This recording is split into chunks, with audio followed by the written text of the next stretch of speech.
इसी प्रकार से चंद्रगुप्त चाणक्य ने अपनी जान बचाई, भाग करके एक झोपड़ी के पीछे जाके छिप गए। अंदर मां कुछ खाना बना रही थी बच्चे को लेके, और बच्चा वो जो गरम गरम खिचड़ी थी खौलती हुई, उसमें हाथ डाल के जैसे ही खाना खाने लगा उसका हाथ जल गया। और तभी मां चिल्लाई, अरे पागल हो गया है तू, तो चाणक्य की तरह मूर्ख है, खिचड़ी के अंदर गरम गरम हाथ डालेगा तो जल ही जाएगा।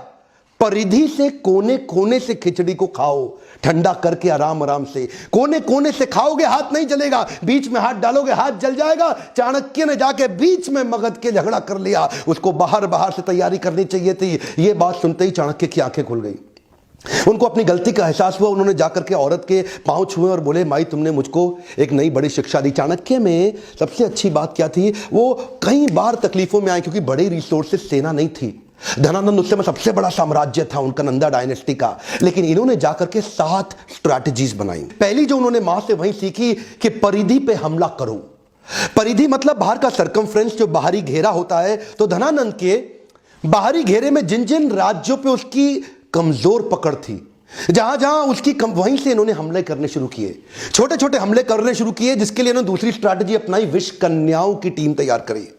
ये विष कन्याओं की सेना क्या होती है, बड़ी सुंदर सुंदर खूबसूरत लड़कियों की एक सेना तैयार करी, जिनको थोड़ी थोड़ी मात्रा में विष दे दे के उनको विष कन्या के रूप में तैयार कर दिया। ये पहली बार हुआ, इससे पहले कभी नहीं हुआ। दुनिया भर में बहुत सारे काम चाणक्य ने पहली बार किए, और ये विष कन्याओं की सेना वहां के परिधि के राजाओं को चूम कर अपने चुंबन से उनको विष देके समाप्त कर देती थी।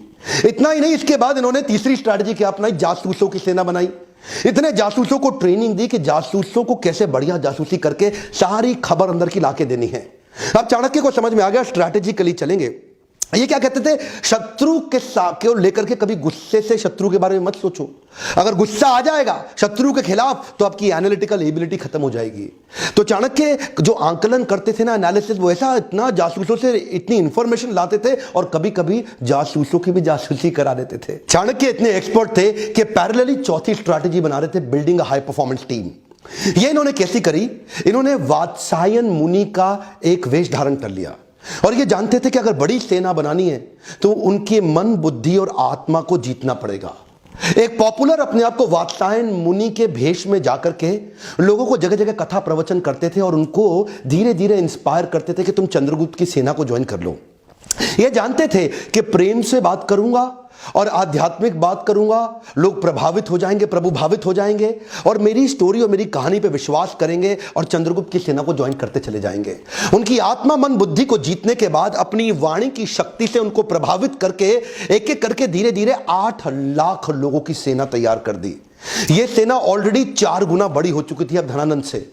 इनके पास हाथी घोड़ों की बड़ी सेना और घुड़सवार रथों की बड़ी सेना, पैदल सिपाहियों की सेना, इतनी बड़ी सेना धीरे धीरे ये देखिए, सारी स्ट्रैटेजीज पैरेलल करते चले गए।